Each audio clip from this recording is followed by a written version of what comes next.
partir dans cette contrée lointaine que j'ignore encore,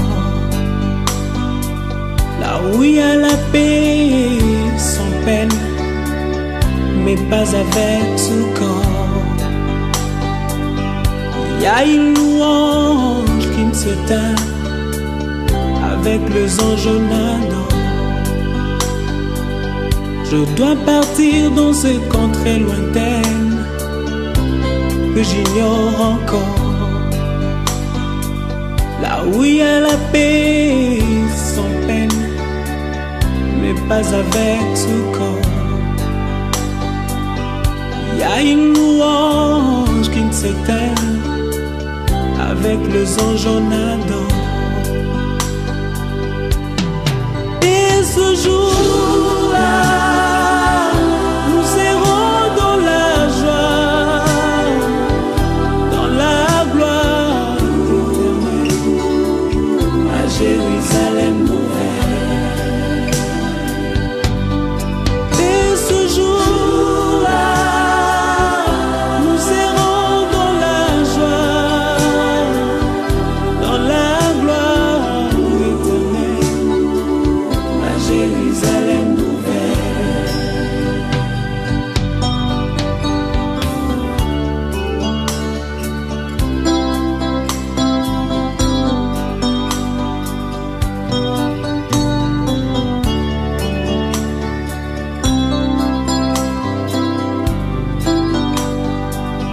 Je dois partir sans vous prévenir, pour vous faire moins mal. Je dois partir pour ne plus revenir, ça vous fera très mal. Je dois partir, je dois partir, et je pars. Je dois partir sans vous prévenir, pour vous faire très mal. Je dois partir pour ne plus revenir, ça vous fera très mal. Je dois partir, je dois partir, et où je pars. Et ce jour-là, nous serons dans la joie, dans la gloire éternelle, à Jérusalem nouvelle. Et ce jour-là, nous serons dans la joie, dans la gloire éternelle, à Jérusalem nouvelle.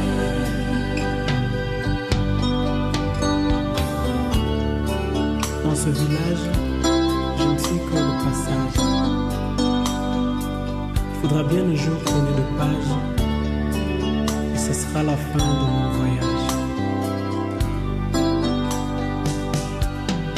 Et ce jour-là, nous serons dans la joie, dans la gloire éternelle, à Jérusalem nouvelle. Et ce jour-là, nous serons dans la joie, dans la gloire éternelle, à Jérusalem nouvelle. Et ce jour-là, nous serons dans la joie, dans la gloire éternelle, à Jérusalem nouvelle. Et ces jours-là, nous serons dans la joie, dans la gloire éternelle, à Jérusalem nouvelle.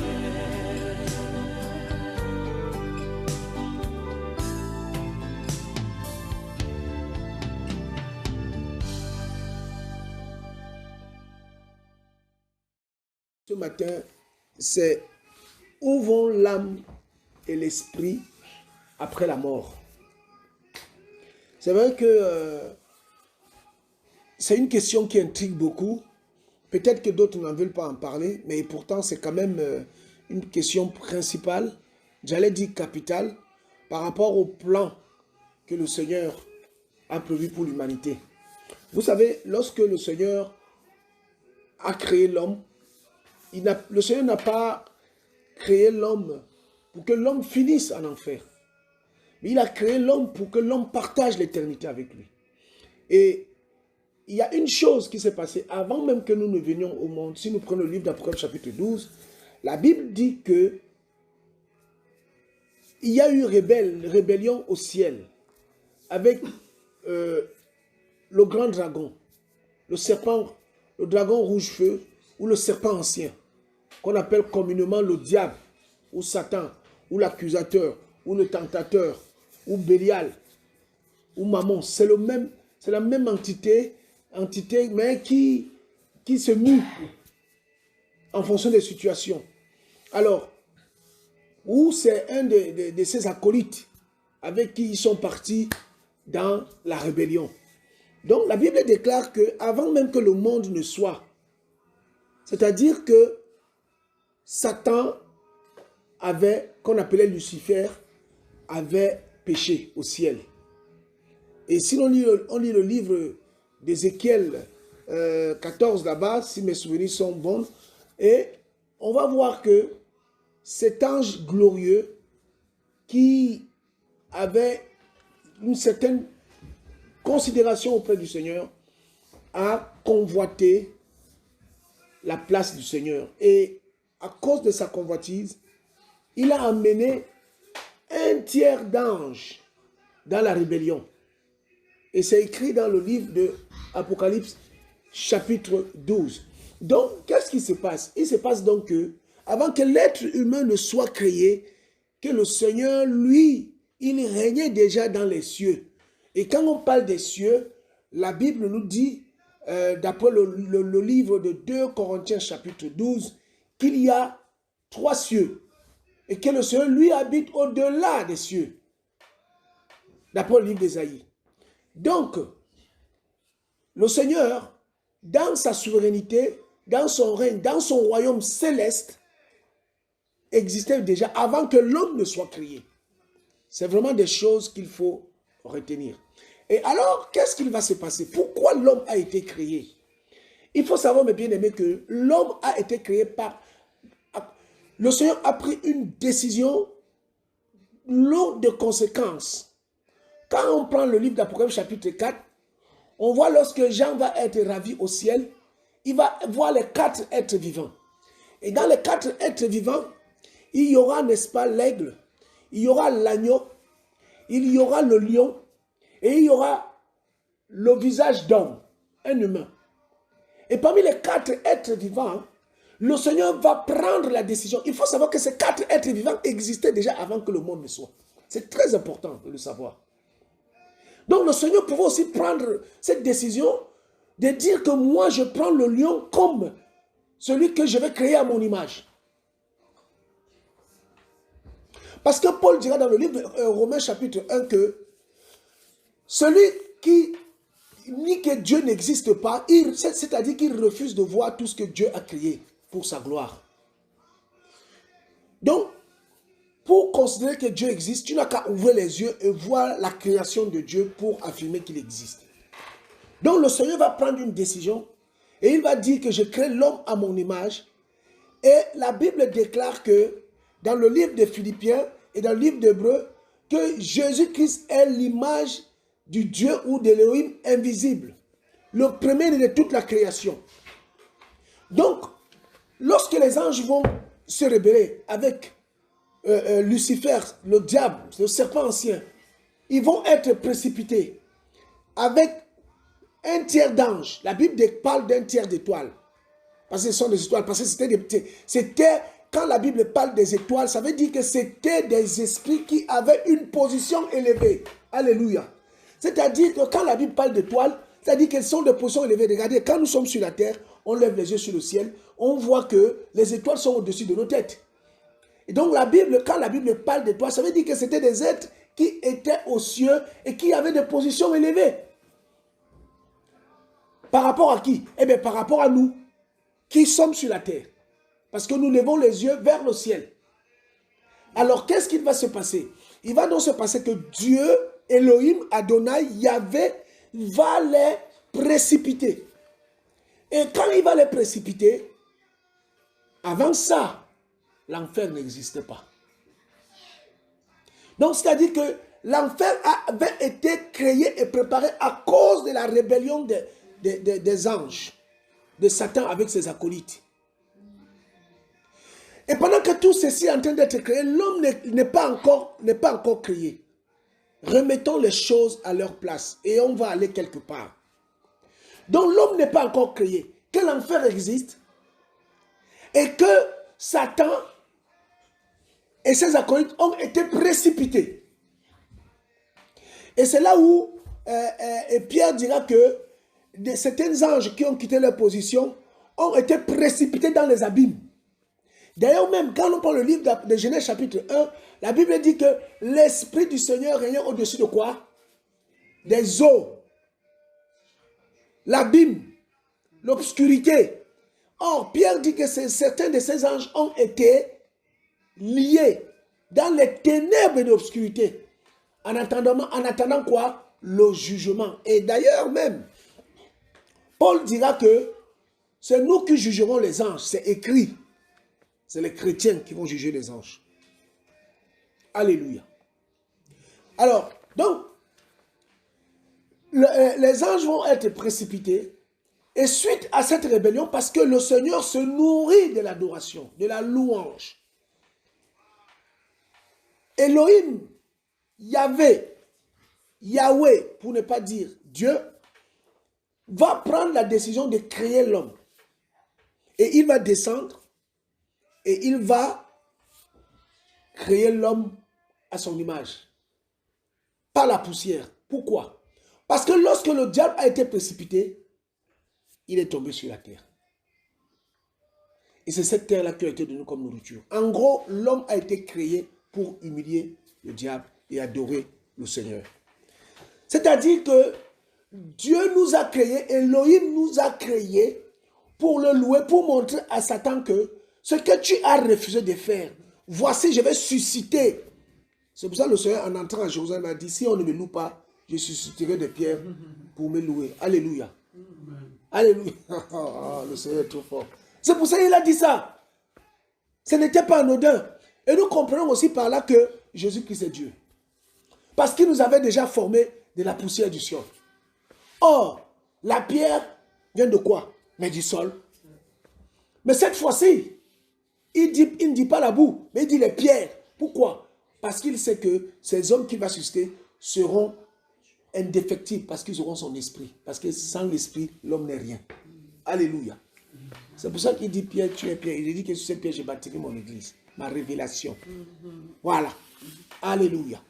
Donc, voilà comment les choses vont se passer. Donc, l'homme va être créé pour louer, pour adorer, pour élever, pour magnifier, pour glorifier. Pourquoi l'Église a-t-elle reçu les révélations que même Moïse n'a pas reçues? L'Église a reçu la révélation du nom de Jésus que même Moïse a demandé, il n'a pas eu. Même Manoach a demandé dans la Bible, dis-moi quel est ton nom lorsque ces choses arriveront, pour qu'on te rende gloire. À la naissance de Samson, il a refusé de donner son nom. Il a dit que mon nom est merveilleux. Alléluia. Et à l'église, l'épouse, il nous a donné la révélation de son nom. Et la Bible dit que même les anges cherchent à plonger leur regard dans l'évangile qui nous a été donné, afin qu'ils comprennent. Pourquoi? Parce que l'église a reçu la grâce de révéler Jésus, qui est la sagesse infiniment variée d'Élohim, de Dieu. C'est ça. Alors, c'est-à-dire que celui qui nous a créés, qui a mis en nous son esprit, j'allais dire son esprit saint, l'homme s'est auto-proclamé, c'est-à-dire Elohim nous a donné une arme fatale. Cet terme est fatal, c'est la volonté. La volonté que Elohim, Dieu a mis en nous. Dieu a permis que l'homme puisse dire, lui qui l'a créé, que à cause de sa volonté, que je crois en lui ou je ne crois pas. Et il ne te force pas. D'après le livre de Deutéronome, il dit, je mets devant toi la vie et la mort. Je te conseille de choisir la vie. Il dit, je te conseille. Mais il ne te dit pas, je t'oblige. Il dit, je te conseille. Or, il nous a créés à son image. Donc, vous comprenez, nous comprenons donc combien de fois le Seigneur souffre. Combien de fois il pleure. Que l'homme, c'est-à-dire l'homme, les hommes qui commettent des abominations au quotidien, le Seigneur voit ça. C'est-à-dire que le simple fait que le Seigneur, en voyant tout ce que les hommes commettent, le font souffrir. Et c'est pourquoi la Bible déclare que Yoshua HaMashiach, depuis qu'il est monté au ciel, il ne cesse d'intercéder pour les hommes. Pourquoi? Pas pour ceux qui sont sauvés. Oui, il le fait. Mais aussi pour que ceux pour qui il est mort et qui refusent de croire en lui, qu'il y ait toujours une porte ouverte tant qu'ils sont vivants pour les ramener à la repentance. Parce que leurs œuvres, leurs actes qu'ils posent sont catastrophiques. Ce sont des abominations qui irritent le cœur du Père, qui le déchirent le cœur à chaque fois qu'un enfant de Dieu se rebelle contre sa parole. Que moi, le Créateur, je dis faites ceci. Lui dit non, je ne le fais pas, c'est comme ça que je vais faire. Ou sinon, il dit, c'est pas possible. Les hommes se mettent en conflit, se mettent au défi avec Dieu. Qu'est-ce qu'un vase de terre devant un pot de fer? Il le brise, tel un potier avec l'argile. Voilà comment l'homme est avec son Elohim. Mais ces 15 grammes de matière grise que nous avons dans le cerveau nous trompent beaucoup. Vous savez, avec le cerveau, avec les pensées, on peut construire toute une ville. Mais nous bénissons le Seigneur parce qu'il nous a donné son esprit. Afin que nous puissions espérer et voir les choses telles qu'il veut que nous les voyions. Alléluia. Amen. Alors, le Seigneur va descendre son trône pour créer l'homme. Prenons le livre de Genèse, Bereshit. Genèse chapitre 2, d'abord le Genèse chapitre 1, verset 26. Ma soeur,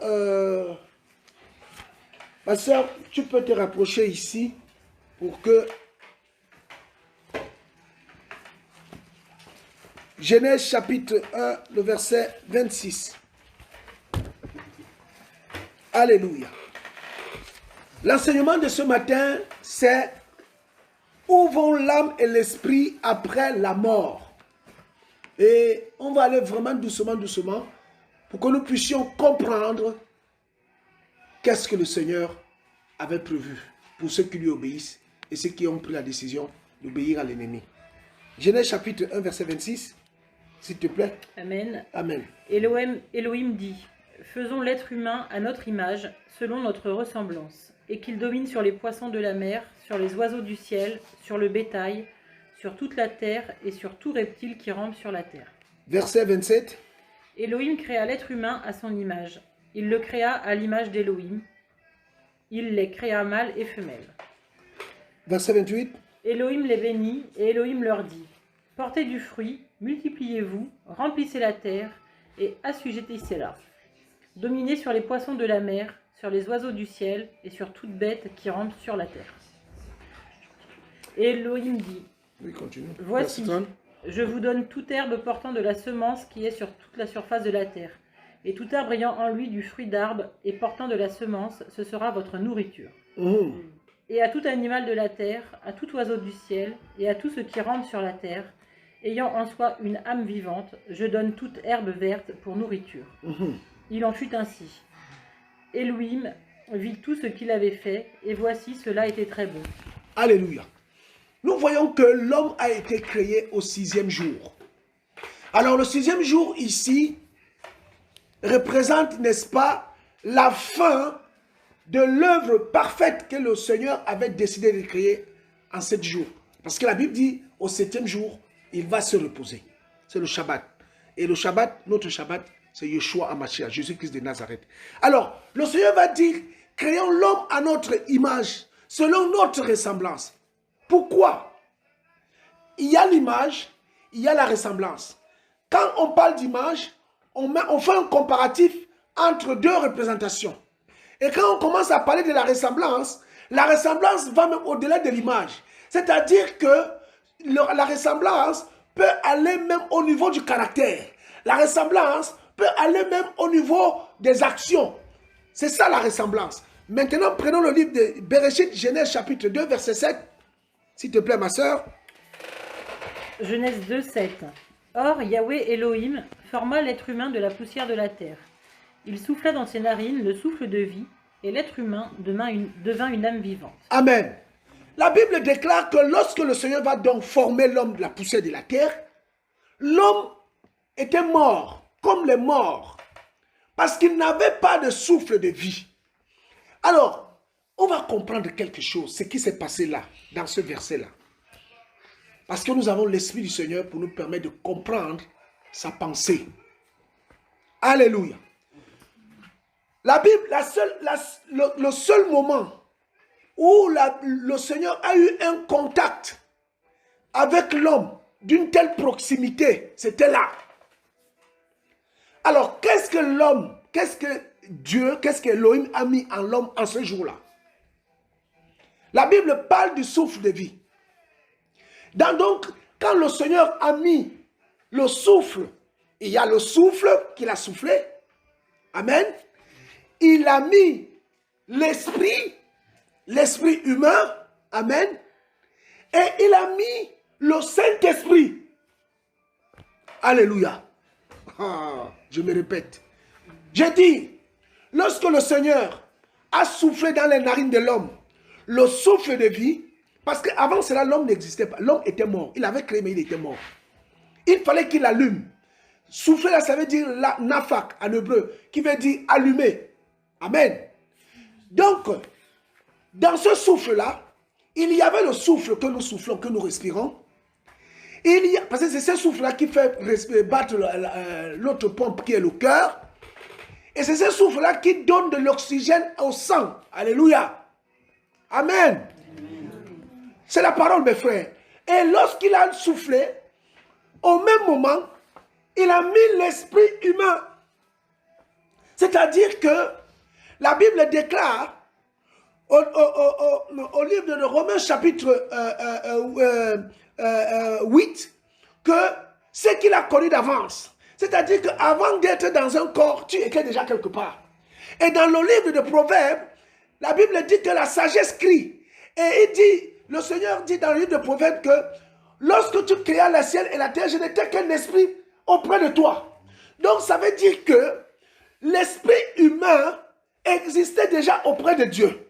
Et lorsqu'il va souffler le souffle de vie dans Adam, qui veut dire terrien, il va lui donner quoi? L'esprit humain pour qu'il devienne une âme vivante. Alléluia.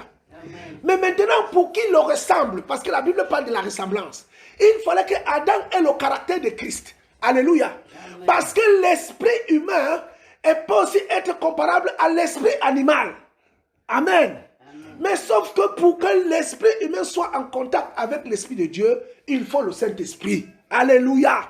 Amen. Oh frère. Donc ce jour-là, dans cette action-là, il va insuffler à l'homme l'esprit humain, le Saint-Esprit et le souffle de vie.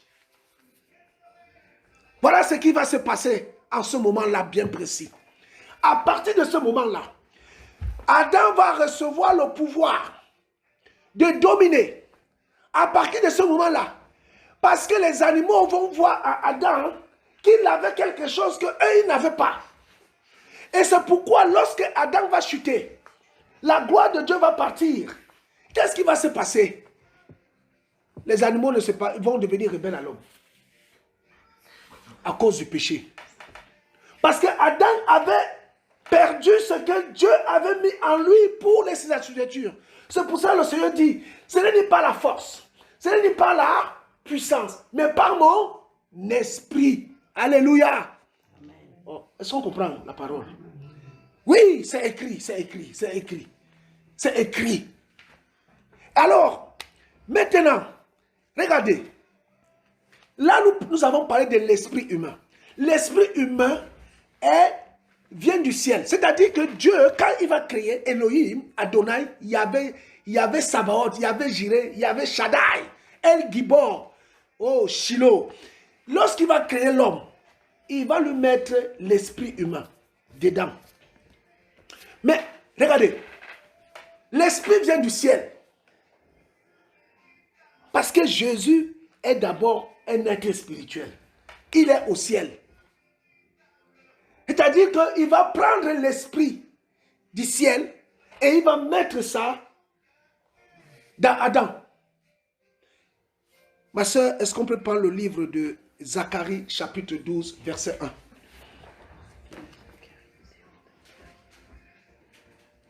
Nous bénissons le Seigneur pour sa parole qui nous illumine, qui nous éclaire. Nous l'invitons afin qu'il puisse nous permettre de pouvoir comprendre et de parler à son nom.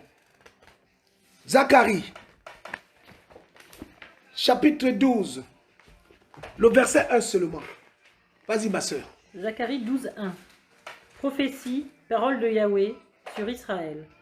Ainsi parle Yahweh qui a étendu les cieux et fondé la terre, et qui a formé l'esprit de l'être humain au-dedans de lui. Ah, on dit que c'est lui qui a formé l'esprit de l'être humain au-dedans de lui. Dans d'autres versions, on dit qui a mis l'esprit humain au-dedans de lui. Donc cet esprit, parce que nous savons que depuis la création, depuis le 6e jour, le Seigneur a arrêté de travailler. Amen. Donc tout ce qui se passe aujourd'hui ne fait que partie de l'accomplissement de son plan parfait. Donc lorsque Adam va être créé au 6e jour, l'esprit d'Adam était déjà créé.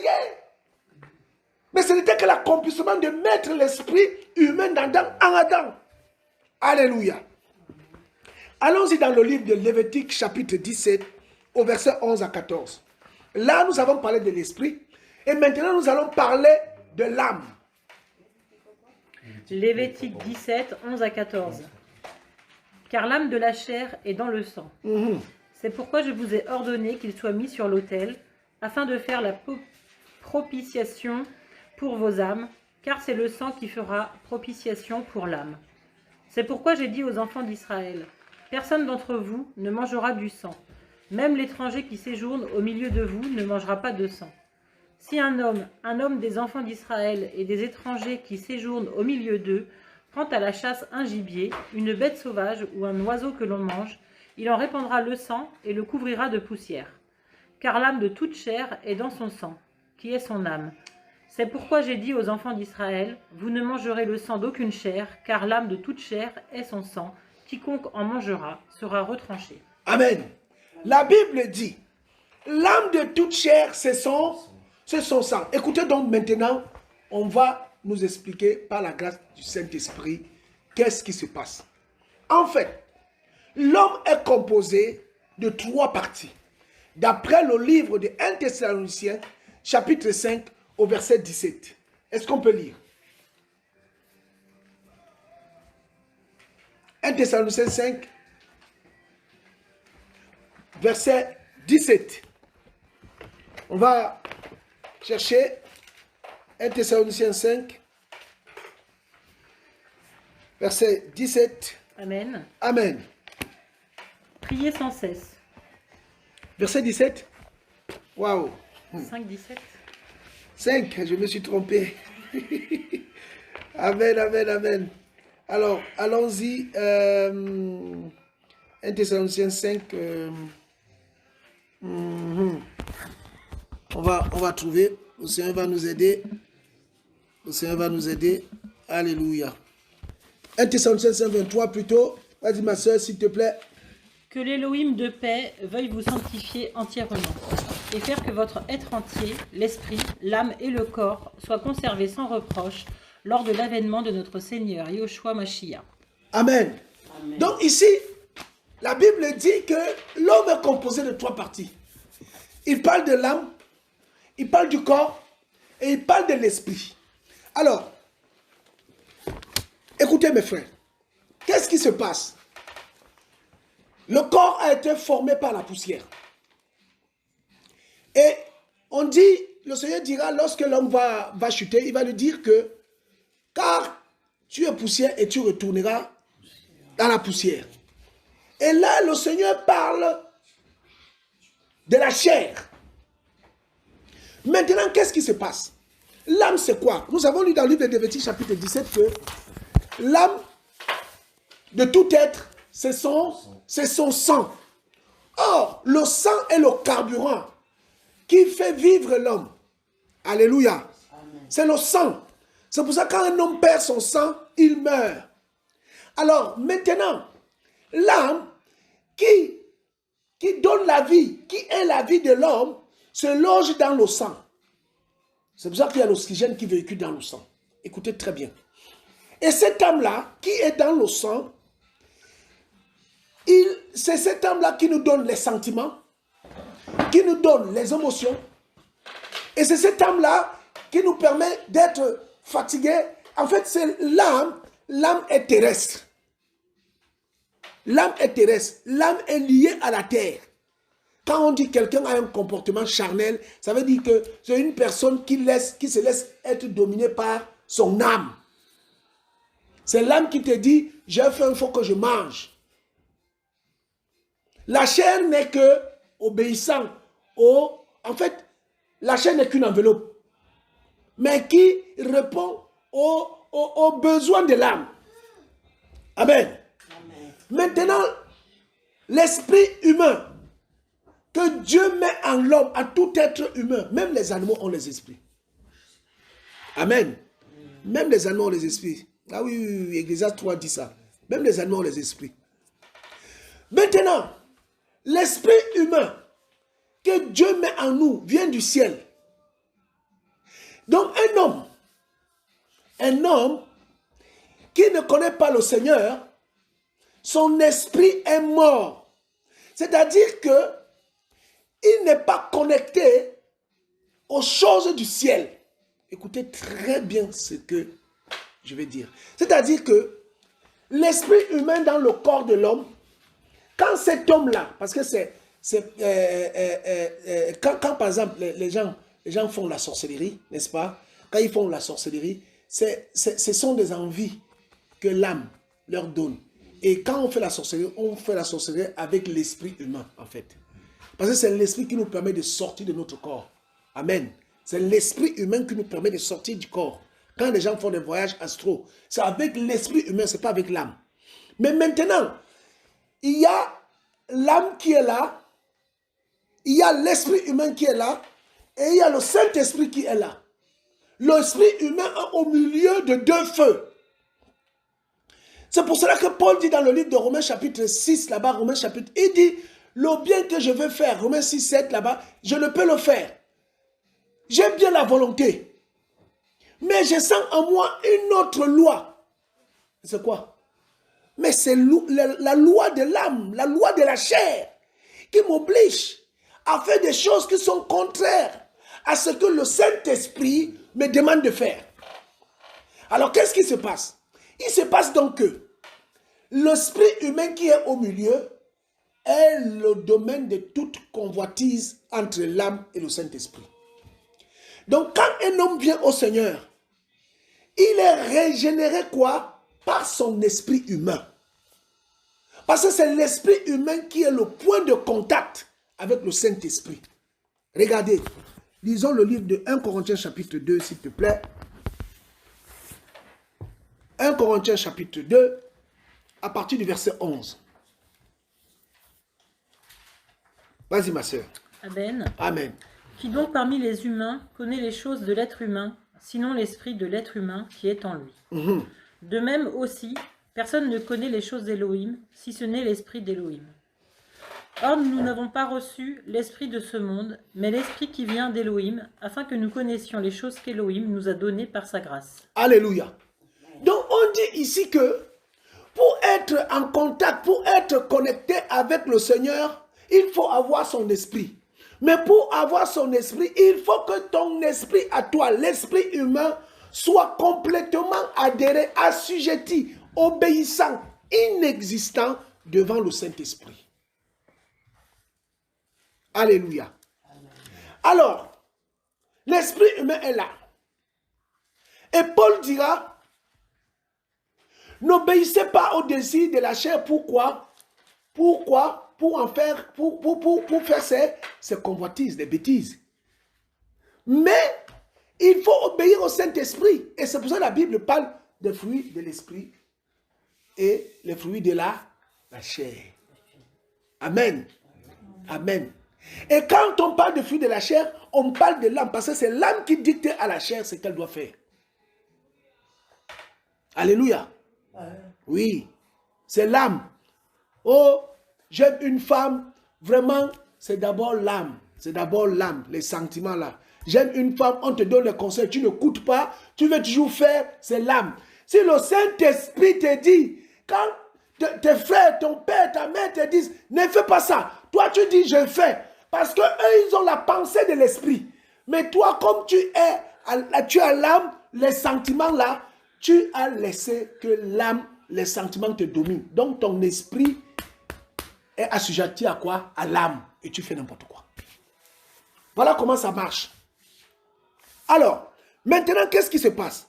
Regardons encore, ma soeur, le livre de 1 Corinthiens chapitre 12, verset 8. S'il te plaît. Car à l'un est donné en effet par l'esprit la parole de sagesse, mais à un autre par le même esprit la parole de connaissance, et à un autre la foi par ce même esprit, et à un autre les dons de guérison par ce même esprit, et à un autre les opérations des miracles, et à un autre la prophétie, à un autre le don de discerner les esprits, à un autre la diversité de langues, et à un autre le don d'interpréter les langues. Mais un seul et même esprit opère toutes ces choses, distribuant à chacun ses dons en particulier comme il le veut. Alléluia. Amen. Donc on voit ici que c'est le Saint-Esprit qui équipe. Mais il équipe quoi? Mais il équipe l'esprit humain. Mais oui. Parce que, regardez, prends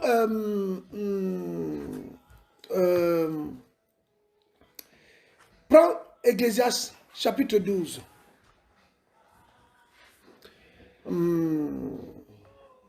Non, prends 1 Corinthiens. Prends 1 Corinthiens, s'il te plaît.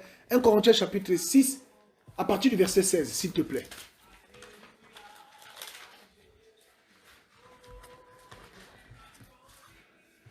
« 1 Corinthiens 6, 16.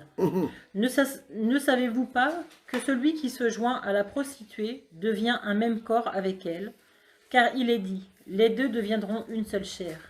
Mais celui qui se joint au Seigneur est avec lui un seul esprit. Fuyez la relation sexuelle illicite. Tout autre péché qu'un être humain commet est extérieur à son corps, mais celui qui se prostitue pêche contre son propre corps. » Alléluia. Ma soeur, prends Job chapitre 32, le verset 8, s'il te plaît. Job 32, verset 8.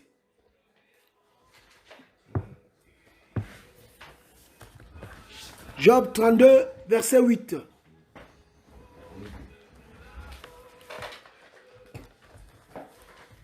Job 32, 8.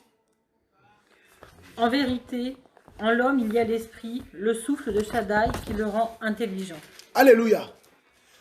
En vérité, en l'homme, c'est l'esprit qui compte. Dans d'autres versions, la chair ne sert à rien. Le souffle du quoi? Du Dieu puissant. El Shaddai. Le souffle du Tout-Puissant. Alors, vous voyez que ici, Job dit, il parle du souffle et il parle de l'esprit en même temps. C'est ça que nous avons expliqué au début par rapport quand le Seigneur a soufflé dans l'homme, dans ses narines, il a reçu l'esprit, le Saint-Esprit, il a reçu l'esprit humain, le Saint-Esprit et le souffle de vie. C'est ça que Job dit ici. Et maintenant la Bible dit en réalité dans l'homme, ce qui compte c'est l'esprit. Et quand il parle du souffle de Tout-Puissant, il parle de la vie et il parle aussi du Saint-Esprit que nous avons reçu et qui se connecte à l'Esprit de Dieu. Alléluia. Amen. Alléluia. Donc, qu'est-ce qui se passe? Nous avons lu le livre de 1 Corinthiens chapitre 6, là-bas au verset 16. La Bible déclare que, prends ma soeur s'il te plaît, Ézéchiel chapitre 18. Ézéchiel chapitre 18, pour compléter ce que je vais dire tout à l'heure, vaut mieux d'abord laisser parler le Seigneur avant que nous-mêmes on ne parle. Ézéchiel chapitre 18, à partir du verset 4. S'il te plaît, ma soeur. Voici, toutes les âmes sont à moi. L'âme du Fils est à moi, comme l'âme du Père. L'âme qui pêche est celle qui mourra. Mais l'homme qui est juste, c'est celui qui pratique le droit et la justice. Ézéchiel 18, 4. Alléluia. Arrête-toi là, ma soeur. La Bible déclare que l'âme qui pêche, c'est celle qui mourra. Alléluia. Alléluia. La Bible déclare l'âme qui pêche, c'est celle qui mourra. Mais pourquoi la Bible parle de l'âme? Nous avons lu dans le livre, tu peux encore relire 1 Corinthiens chapitre 6, le verset 16 à 17. Et là, on va comprendre quelque chose. Là, nous allons rentrer dans les mystères que le Seigneur a révélés à son Église, de ce qui se passe après la mort. Ici, Ézéchiel 18 dit, l'âme qui pêche, c'est celle qui mourra. Maintenant, 1 Corinthiens chapitre 6, le verset 16 à 17. Ma soeur, tu peux lire. Ne savez-vous pas que celui qui se joint à la prostituée devient un même corps avec elle? Car il est dit, les deux deviendront une seule chair. Mais celui qui se joint au Seigneur est avec lui un seul esprit. Alléluia. La Bible dit, celui qui s'attache à la prostituée, écoutez très bien, et c'est là où tout devient clair. Celui qui s'attache à la prostituée devient quoi? Une seule chair. Mais celui qui s'attache au Seigneur devient quoi? Un seul esprit. Ça veut dire quoi? Parce qu'il y a des faux enseignements qui circulent dehors. Je ne dirais pas faux, peut-être, c'est trop dire. Mais il y a de l'ignorance. Où il y a certains qui enseignent que l'esprit humain part à Dieu. Non, l'esprit humain ne retourne pas à Dieu. Il retournera à Dieu si tu as eu le Saint-Esprit. Vous comprenez? C'est-à-dire que le mariage entre l'esprit humain et le Saint-Esprit a pour conséquence la vie éternelle. Le mariage entre l'esprit humain et le péché a pour conséquence la mort. C'est pour ça que la Bible dit l'âme qui pêche, c'est celle qui mourra. C'est-à-dire que le mariage, écoutez très bien, c'est pour ça que Paul a dit que celui qui s'attache à la prostituée devient une même chair. C'est-à-dire voué à la destruction. Quand il parle de la chair, c'est la destruction en fait. Il fait allusion à la destruction. Parce que la chair va être détruite. Et d'après le livre de Romains chapitre 14, la Bible déclare que le royaume de Dieu, ce n'est pas le manger et le boire, mais c'est la paix et la joie par le Saint-Esprit. Alléluia. Donc ce qui revient à dire donc que quand un homme de son vivant s'attache au Seigneur, même s'il meurt, c'est pour ça que Paul dit, si l'esprit de celui qui a ressuscité Jésus-Christ entre les morts est en moi, je suis sûr qu'au dernier jour, il me ressuscitera. Et c'est pour ça que la Bible parle dans le livre de 1 Thessaloniciens que, au son de la dernière trompette, ceux qui sont morts en Christ ressusciteront. Mais ils ressusciteront par qui? Parce que ils sont morts. Avec quoi? Avec le Saint-Esprit. Et d'ailleurs même, cette résurrection-là, je vais vous choquer encore maintenant. C'est-à-dire que quand l'homme meurt, son esprit humain ne reste pas sous terre. Il va au repos. Alléluia. Il ne reste pas là. Il monte au repos, au paradis. À l'époque, avant le paradis, avant que Jésus-Christ ne s'incarne, il y avait le sein d'Abraham. Mais depuis que Jésus-Christ est mort, ressuscité, la Bible déclare dans le livre d'Éphésiens chapitre 3 ou 4 là-bas, qu'il est descendu dans les régions inférieures et il a amené avec lui des captifs. Korabasaya. Oh frère, dans le livre de Matthieu chapitre 27 là-bas, la Bible déclare que le jour de la résurrection de Jésus, quand il est ressuscité, les tombeaux se sont ouverts. Les morts en Christ étaient ressuscités. Les hommes ont retrouvé leurs morts, leur mari qui était décédé. Mais pourquoi? Parce que c'était des gens qui avaient le Saint-Esprit. Tout le monde n'était pas ressuscité le jour-là. C'était des chrétiens, c'était des croyants qui étaient ressuscités. Alors qu'est-ce qui se passe donc maintenant? Quand un homme fait la sorcellerie, il est initié à la sorcellerie par son esprit. C'est pour ça que quelqu'un dit, je suis sorti de mon corps, j'étais à New York, j'étais au Congo, j'étais en Côte d'Ivoire, mais le corps est là, il dort au lit. Et lui-même, c'est pour cela qu'on fait des songes la nuit. Alléluia.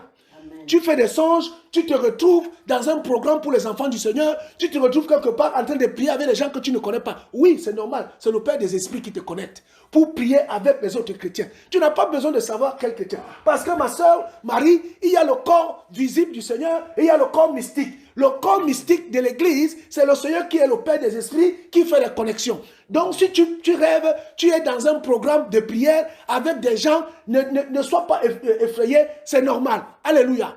Mais si tu rêves, quelqu'un vient te dire, allons tuer, allons voler, ce n'est pas bon. Ce monsieur-là qui te dit ça, il n'est pas de Dieu. Alléluia. Parce que tout se joue dans l'esprit. Alors, maintenant, la vie spirituelle consiste à quoi? Mes frères et sœurs, aussi vrai que Christ nous prépare pour les noces, nous sommes fiancés à lui. Nous sommes en train de nous préparer, aussi vrai que le mariage entre l'homme et la femme est aussi une préfiguration du mariage entre Christ et l'Église. Alléluia. Donc celui qui s'attache à la prostituée, comme Paul lit dans le livre de 1 Corinthiens chapitre 6, c'est-à-dire que celui qui s'attache au péché, celui qui s'attache au péché, il ne peut hériter le ciel. Parce que Dieu n'est pas un Dieu de péché. C'est pour ça que quand le Seigneur dit non à l'homosexualité, par exemple, est-ce que vous savez qu'il y a des chrétiens qui disent qu'ils sont chrétiens mais ils sont homosexuels? Ils veulent mélanger le Seigneur contre leurs abominations. Nous n'avons rien contre l'homosexualité. Mais nous savons que celui qui a créé l'homme a dit ce n'est pas bon. Nous, on obéit. De facto, si toi, tu te mets à l'encontre de ce que celui qui a créé, tu te mets en opposition avec lui. Mais pas avec ton frère ni ta soeur. Mais avec lui. Parce que les homosexuels, c'est des êtres humains comme nous. Nous ne sommes pas mieux qu'eux. Vous savez, devant Dieu, il n'y a pas de petits péchés. Hein. Un homosexuel, il ira en enfer. Comme un voleur aussi. Comme un menteur aussi. Comme un orgueilleux aussi. Ah oui, oui, oui, oui, oui. Ah oui. Alors, qu'est-ce qui se passe? Il se passe donc que l'âme qui est dans le corps humain, on parle du sang, l'âme qui est dans le corps humain. Quand un homme reçoit le Seigneur, quand on reçoit le Seigneur, on le reçoit d'abord en esprit. Alléluia. C'est pour ça qu'on dit on a reçu le Saint-Esprit. Mais vous croyez que le Saint-Esprit va aller où? Il va se loger dans l'esprit humain. Et comme ton esprit humain, c'est pas qu'il n'est plus là. Ton esprit humain est là. Mais il s'efface. C'est pour cela que Paul dit, ce n'est plus moi qui vis, mais c'est Christ qui vit en moi. C'est-à-dire que son esprit humain a donné la place totalement au Saint-Esprit. Donc c'est le Saint-Esprit qui lui dicte maintenant. Et comme le Saint-Esprit est l'Esprit tout-puissant, par conséquent ton âme, c'est pour cela que David pouvait dire, mon âme bénit l'Éternel. Alléluia. Il pouvait dire ça pourquoi? Parce que sa vie était déjà sous le contrôle de qui? Du Saint-Esprit. Alors, si quelqu'un, son âme n'est pas sous le contrôle du Saint-Esprit, et que son âme est, et Paul le dit dans le livre de 1 Corinthiens chapitre 6, il dit, nous n'avons pas reçu l'esprit du monde. Donc si ton âme est sous le contrôle de l'esprit du monde, un, le Saint-Esprit n'est pas là, et deux, tu vas faire les choses du monde. Amen. Tu parleras comme le monde, tu t'habilleras comme le monde, tu feras les choses du monde, le vin, les femmes à gogo, la drogue, la cigarette, le mensonge, le m'as-tu vu, tu seras en plein dedans. Alors dites-moi, frères et sœurs, un esprit humain qui a été complice avec l'âme durant toute sa vie, dans la souillure, quand il va mourir, on dit que Dieu va prendre l'esprit pour l'amener avec lui au ciel. C'est faux. Regardez, prenons le livre de 2 Pierre, chapitre 2, le verset 4. On va comprendre quelque chose.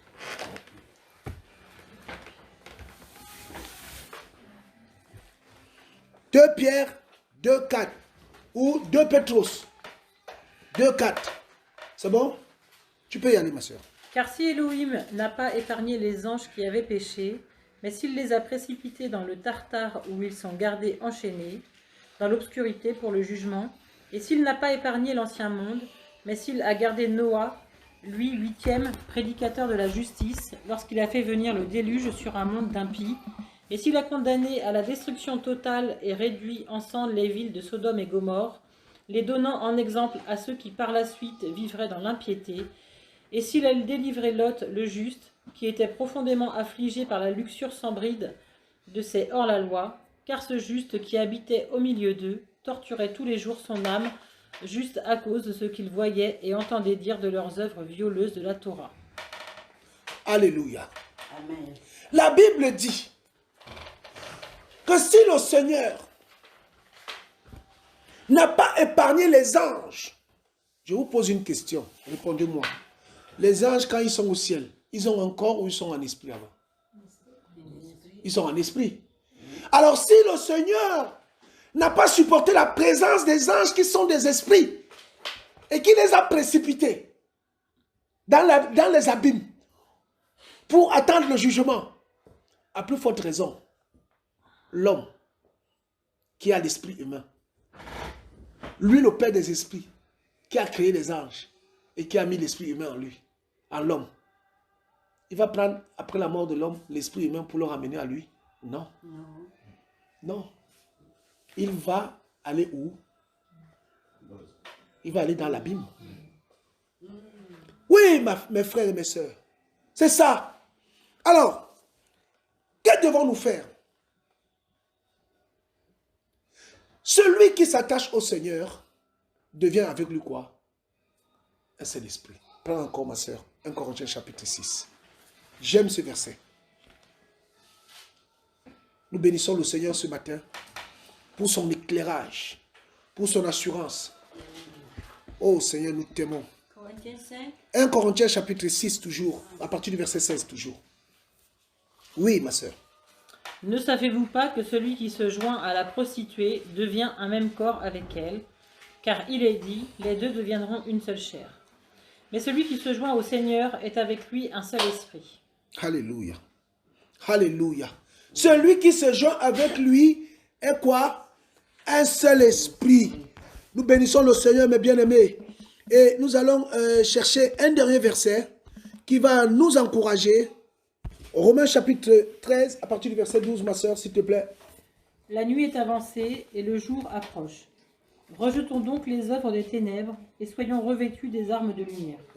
Continue, ma soeur. Marchons d'une manière bienséante, comme en plein jour, non dans les orgies et les ivrogneries, non dans le concubinage et la luxure sans bride, non dans la querelle et la jalousie. Mais soyez revêtus du Seigneur Yahushua Mashiach et ne prenez pas soin de la chair pour accomplir ses désirs. Alléluia. La nuit est avancée, mes frères et sœurs, et le jour approche. Revêtons-nous. La Bible nous demande de nous revêtir. Armons-nous. Sanctifions-nous. Et Apocalypse dira que ceux qui se sanctifient encore, que ceux qui pratiquent la justice la pratiquent encore, et que ceux qui se souillent encore. Parce que celui qui vient, celui qui apporte le paix, celui qui apporte le jugement, n'est pas loin. Notre Rédempteur, notre victoire, son nom, c'est Yeshua HaMashiach. La Bible dit dans le livre d'Ézéchiel, chapitre 18, verset 4, l'âme qui pêche, c'est celle qui croit. Mais celle qui persévère dans la justice héritera la vie éternelle. Que Yeshua soit béni. Alléluia. Amen. Amen. Merci Seigneur.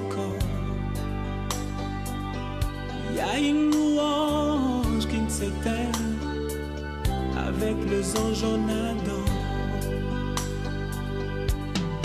Et ce jour-là, nous errons dans la joie, dans la gloire éternelle, à Jérusalem nouvelle. Et ce jour-là, nous errons dans la joie, dans la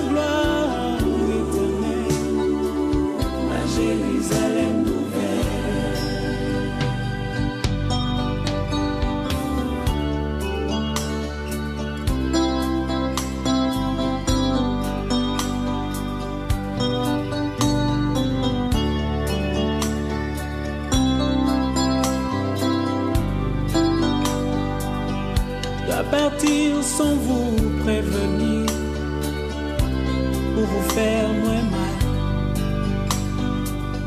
Je dois partir pour ne plus revenir, ça vous fera très mal.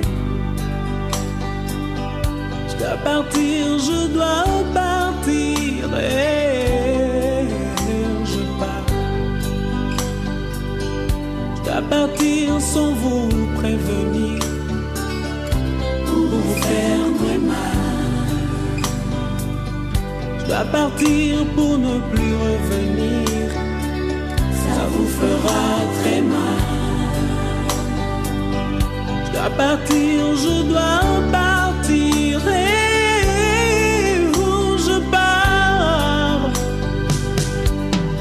Et ce jour-là, nous serons dans la joie,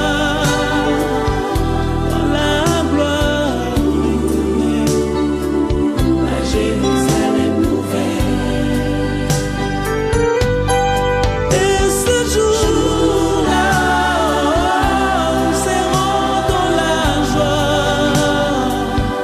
dans la gloire éternelle, la Jérusalem nouvelle.